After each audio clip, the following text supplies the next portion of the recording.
This is a completely original video concept, so if you like it, let me know what you think of it down in the comments. Am I the asshole here for cutting off my friend of 15 years because she's trying to force me into $11,000 of debt while I'm unemployed and disabled? Just a really normal thing. Just really normal. I, 31 female, am currently on the verge of ending a 15-year friendship, and I need to know if I'm the asshole.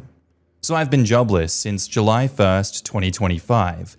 I live in a rural, blue-collar area where work is hard to find, and I have a physical disability that limits my options.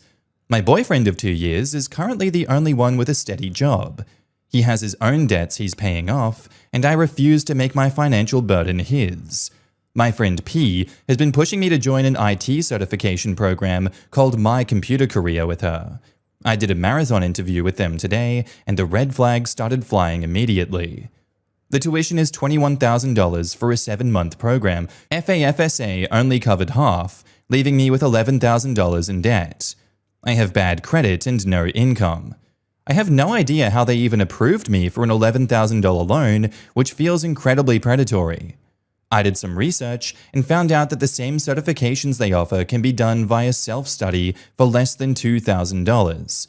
When I told P I was backing out because I can't afford it and won't burden my boyfriend, she got angry. Her first response wasn't, "I understand," it was asking why my boyfriend wouldn't just pay for it. When I told her that it's not his responsibility, she got even more pushy. She said that she would pay the first 2 months, which is $115 per month, just so that I couldn't back out. She's completely ignoring my financial reality and the fact that I'd be legally tied to $11,000 in debt while disabled and unemployed. I told her to just do a little research and she'd see that they don't care about us. They just want the tuition money. She called me crazy and a quitter. I'm seriously considering cutting her off because I feel like she's trying to lure me into a financial trap just so that she has a study buddy, regardless of how it ruins my life. Am I the asshole for walking away from a 15-year friendship over this? I don't understand what's wrong with this person. If you're able to do it for less than $2,000 online, what is wrong with you trying to debt trap yourself with $11,000? Does she not live in 2026? Is that what I'm getting at here? Because that's a bit insane. And she's calling you crazy for being a quitter. This is the same as all those different institutions that just do fake certifications for things and they don't actually give you really anything in return. You take those certifications away from whatever institution that you've overpaid for, and the people that you're trying to get jobs with will laugh in your face. I feel very much that this is that situation happening here. And what, she just wants a study buddy? Some people just cannot be alone, can they? In the comments, Opal Fossils says, "Not the asshole here. She might have been your friend before, but she isn't your friend now," and OP replies, "It certainly feels that way." Substantial Shoe says, "This sounds like she'll be getting rewards and/or discounts for recruiting her friends. She is no longer a friend. She's willing to be a leech on your future." Yeah, I was coming here to say this. A lot of financial scams make more money by offering discounts if you bring more people in. Think investment scams that tell you about an amazing opportunity that costs X amount, but if you bring in other people, you only have to invest 15% less than X, and the extra money will be used for a larger initial investment, creating greater rewards. Or an MLM that encourages you to bring in more sellers in order for you to get a discount on your product. The fact that she is so desperately trying to get you to commit says something. Actually, I didn't bring it up initially. I think this is definitely giving MLM vibes. And I actually, in my youth, I'm young now, whatever, but when I was like 18, just starting out in the job market, I just finished school, I landed an MLM scheme for a day, and that was one of the most soul-crushing experiences of my life.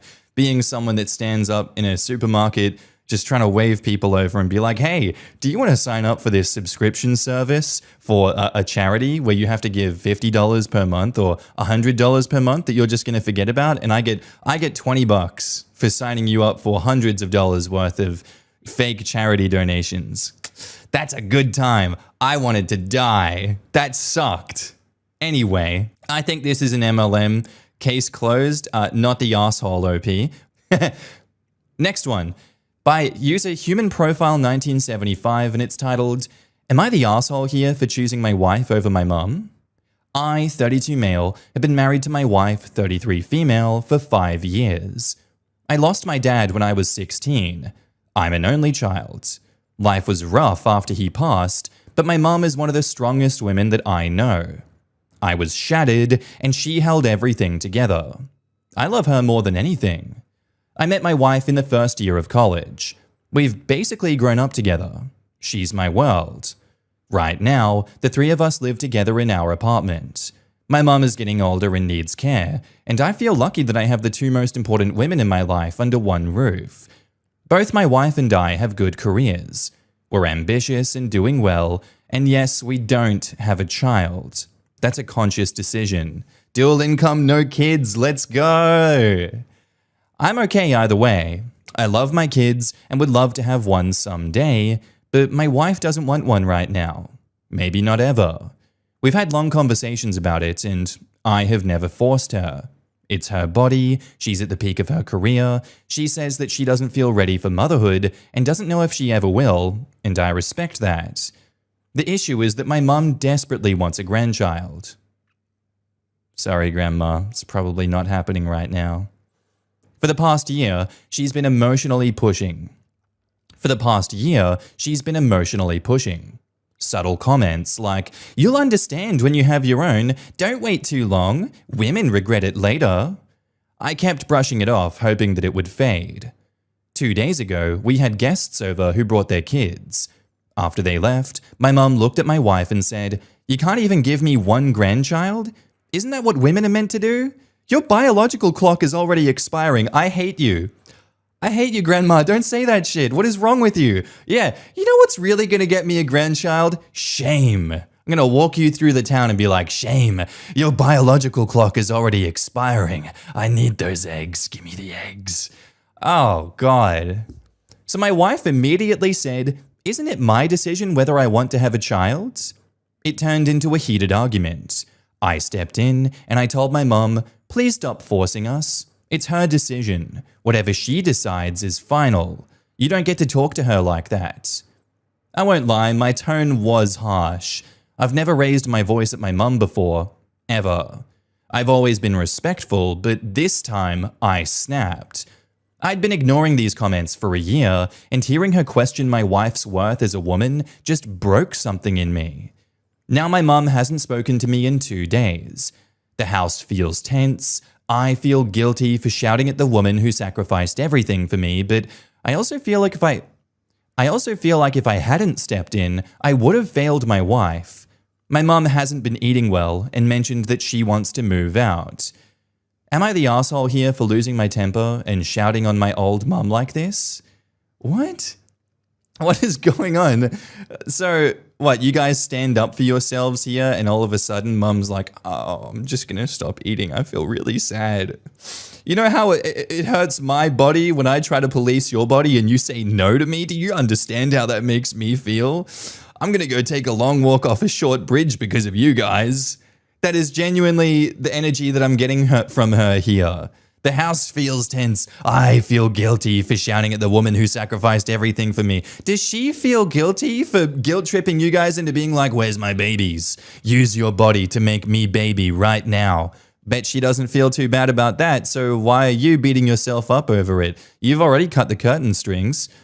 Curtain strings? Apron strings. You've cut the apron strings. You don't have to feel bad at all, buddy. She knows that she can get one over you if she keeps pushing at you and emotionally guilt-tripping you, so don't fall for it. In the comments, Dimmerag says, "Not the asshole, but instead of waiting and putting the weight over your wife, I would talk as a team. Your mum may think that you want a baby, but are okay with whatever your wife says, making her the villain. She's not an incubator, she's my wife. We're both okay not having children. Those are things that you should say to her. That would probably get her off your back." Who's kidding? Who am I kidding? That's not gonna work. This should be higher up. You did the right thing defending your wife, although too late. But where you went really wrong is that you put it all on your wife's decision.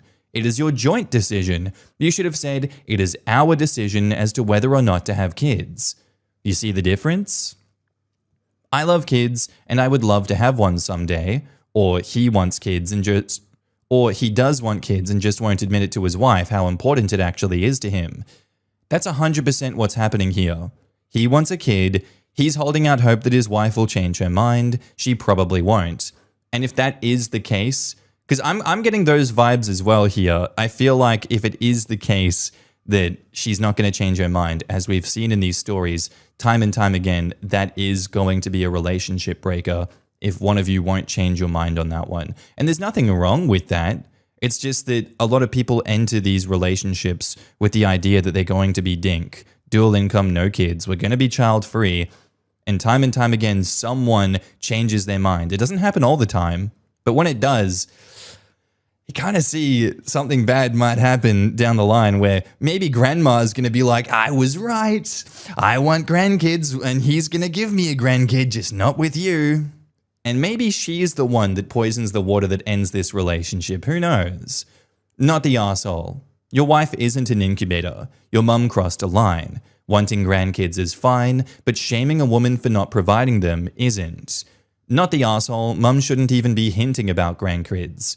Mum shouldn't even be hinting about grandkids. Not her choice, not her business. She lived her life with her choices. You and your wife get to do the same. Mum needs to get some interests and activities to occupy her time. Right now, it's all that she is dwelling on. In my opinion, it's a mistake having her live with you.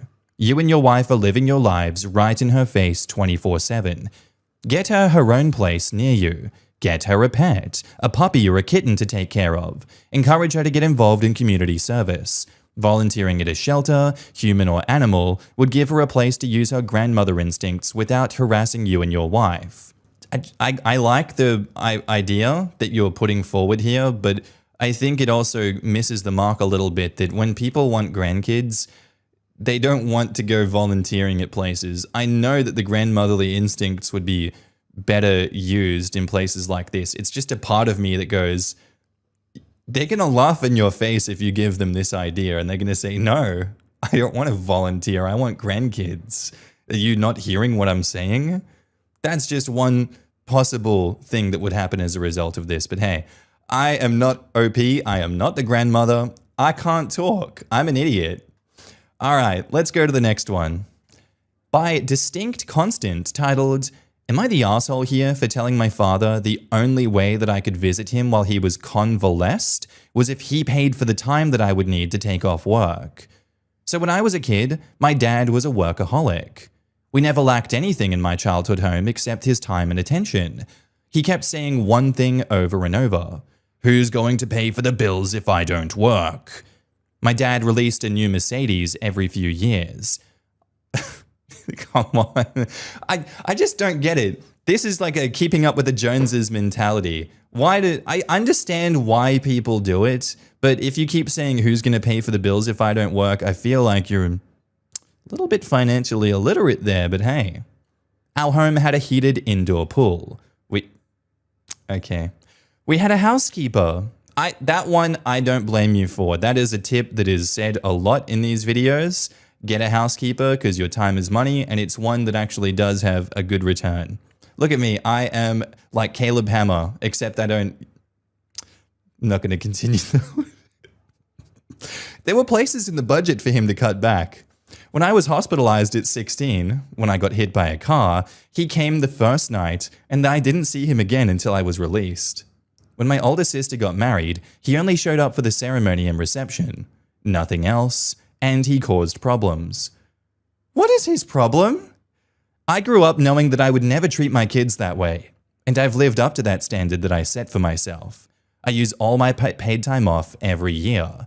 I watch my kids play sports, I spend time with my wife. They are my priority, not my job. So my dad recently had a heart attack. He's fine, but he's all alone. My mum had enough of his shit a while back and moved to Portugal. So he has a big house and a nurse. He wants me to come see him. I could, but that would mean using my paid time off on him instead of my family. I told him that he would need to cover my salary if he wanted a visit. I told him no one would pay my bills if I took time out to go see him. He got really angry at me and said that I was being a money-grubbing asshole. And that isn't how he raised me. I pointed out that is exactly how I was raised. I started pointing out all the times that he chose his job over his family. I reminded him why Mum left. He hung up after I brought up my sister having to wait for him to be done a business call before he walked her down the aisle. Oh, okay. My wife thinks that I'm being harsh with a lonely old man. I don't really need his money. I have a great job, and my boss would approve my extra paid time off without question. I just have better things to do. I think I will eventually cave, but right now, I just want him to understand what he created. In the comments, not the asshole here.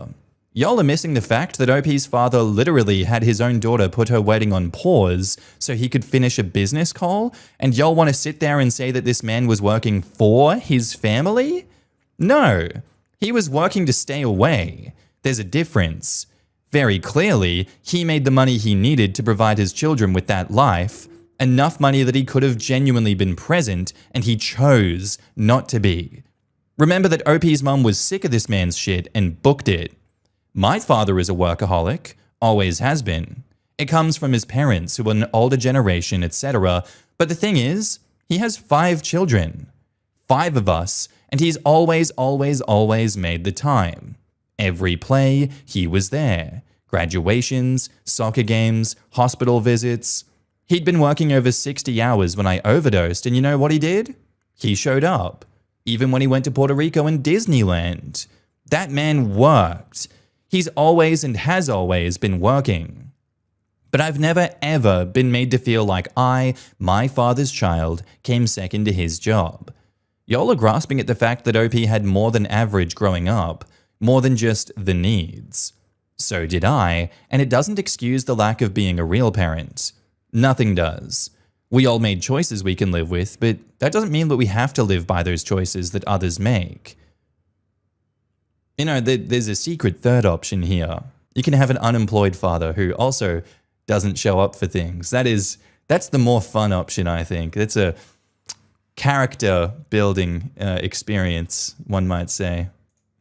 More curious why he wants you to visit him. He never cared about you in your life this far. Is he hoping that you'll drop everything to move and look after him?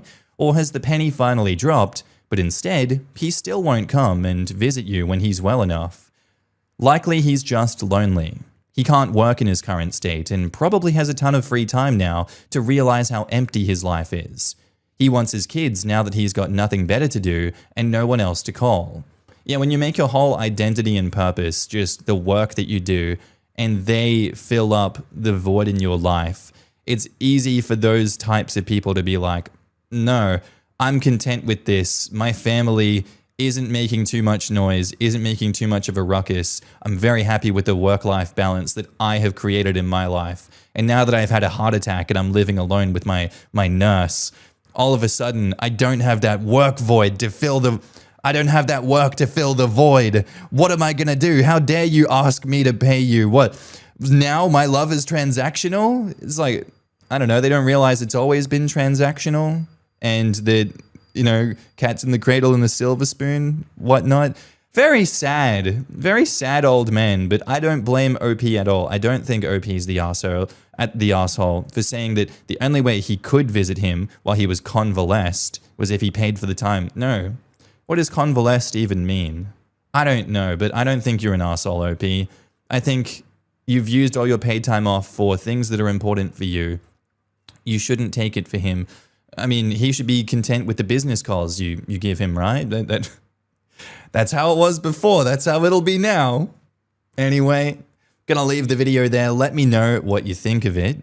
Did you like this style? If you did, let me know what you think of it in the description down below. I'm probably gonna get editor Steve-O to edit these, but this is more like a proof of concept. What do we think? Thank you.